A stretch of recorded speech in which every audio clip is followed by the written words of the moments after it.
সুপ্রিয় দর্শক আসসালামু আলাইকুম। দেশ ও প্রবাসে যে যেখানে আছেন আপনাদের প্রত্যেককে শুভেচ্ছা জানাচ্ছি। আজকে নতুন একটি প্রতিবেদন দেখতেই পাচ্ছেন আমার সামনে একটি আপু আসছে। আপুটা দেখতে অনেকটাই সুন্দর, আসলে কেন আসছে বা কী বলতে চাই চলুন কথা বলে জানার চেষ্টা করি। আপু আসসালামু আলাইকুম। ওয়ালাইকুম সালাম। আপু আপনার নাম কি? আমার নাম প্রিয়া। প্রিয়া আপু, কেমন আছেন আপনি? ভালো আছে। ভালো আছেন। আপনার বাড়ি কোথায়? বাড়ি হয়েছে সাগরে। পরিবারে কে কে আছে? পরিবারে আছে একজন মা। শুধু মা আছে, বাবা নাই? না, আপনি কি করেন? আমি কাজ করি টেলার মেশিনের কাজ। বয়স কত আপনার? বাস 18। বিয়ের সাথে হয়েছিল? না, বিয়ে শাদী হয়নি।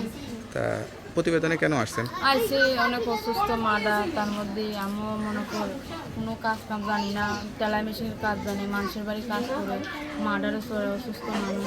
এর জন্য আইসি একজন বিয়ের সাথে করার জন্য। মানে বিয়ে শাদী করবেন সে আশা নিয়ে আসছেন, পরিবার থেকে বিয়ে দিতে পারতেছে না? না, পরিবার থেকে বিয়ে দিতে পারতেছে না, তার মধ্যে ফ্যামিলিটা চলাইতে পারতেছে না, এমন মানুষ পারবে ফ্যামিলিটা চলাইতে পারবে। এখন কি একটা জীবন সঙ্গী দরকার নাকি সহযোগিতা দরকার? সহযোগিতা জীবন সাথীই দরকার।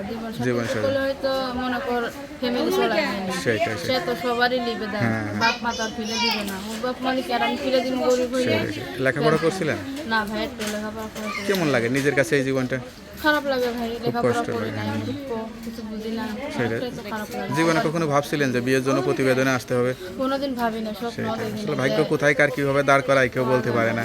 যদি আপনার সৎ উদ্দেশ্য হয়, যদি মনে সত্যি আশা নিয়ে আসেন, অবশ্যই অনেকে বিয়ে শাদী করতে চাবে। নাম্বার তো দেওয়া যাবে? হ্যাঁ, নাম্বার দেওয়া যাবে। নাম্বারটা মুখস্থ আছে? না ভাই, আপনি বলেন। তো নাম্বারটা আমার কাছে দেন, আমি দেখে বলে দিই। হ্যালো বিয়ে, শুনলেন এক অসহায় গরিব ঘরের মেয়ের জীবন গল্প। কেউ যদি যোগাযোগ করে বিয়ে শাদী করতে চান এই নাম্বারে যোগাযোগ করবেন। আপুর নাম্বার হচ্ছে 01767569121। নাম্বারটা খোলা থাকে তো? হ্যাঁ, সবসময় নাম্বার খোলা থাকে। যাক, নাম্বার খোলা রাখবেন। অবশ্যই নামাজ কালাম পড়ে আল্লাহর কাছে চাইবেন।